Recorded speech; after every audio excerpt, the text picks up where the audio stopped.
Ang video file na ito ay kuha ng ating mga kapatid na sina Pastor Bernie Deloy at Brother Michael Daya ng Kingdom of God Christian Ministry sa pakikipag-ugnayan ng Guiding Light Christian Church sa pangunguna ng inyong lingkod na si Pastora Ria Ocfemia.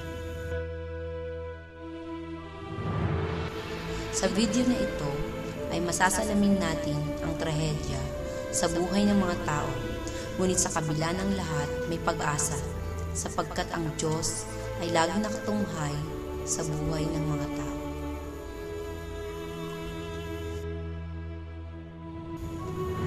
Sa bungad pa lamang ng Sunnybrook 1, kita mo na ang lupit ng bagyong Milene. Putik, dala ng baha, mga taong nagkakagulo, may mga nag-aalala, may umiiyak, may nakikibalita, may nakikiusyoso, at mga taong nagsisilikas sa kanilang bahay. Ang dahilan, bumigay ang isang bahagi ng dam na siyang ikinamatay ng maraming tao, na umuusyoso lang sa naganap na pag-apaw ng tubig dito.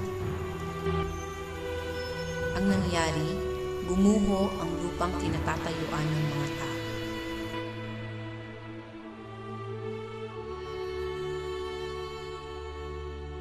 Makikita natin ang lupit ng bahang ito, malakas na alon o lagaslas ng tubig, mga bahay na nawasak, at higit sa lahat, buhay ng tao na inagaw ng bagyong Milene na siyang nagdulot ng malaking pagbaha.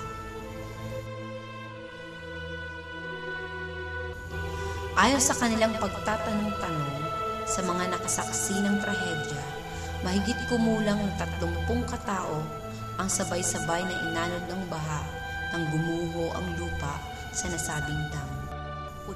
Bukod pa sa mga taong nakasama sa pagguho, 17 kabahayan ang nadamay, bata, matanda, babae at mga kalalakihan, mga kagamitan, pati kotseng natangay ng baha. 125 pamilya ang naapektuhan sa trahedyang ito ng Sunnybrook 1. Nakalulungkot sa kabila ng trahedya, marami ring mga taong nagsamantala para lang kumita ng konting barya.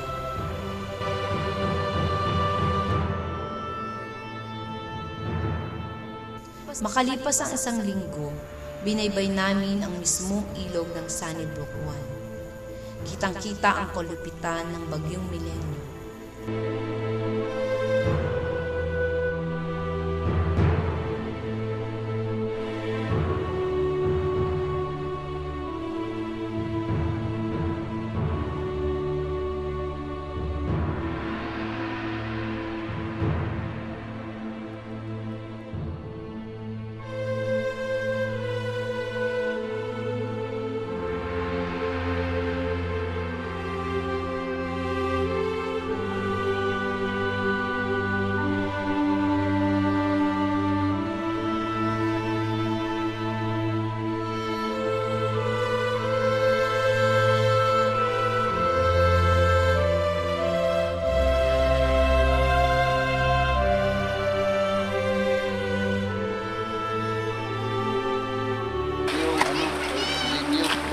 So, simula dito, babaybayin natin mula dito sa may Sunnybrook 1 papunta rin sa may tangke.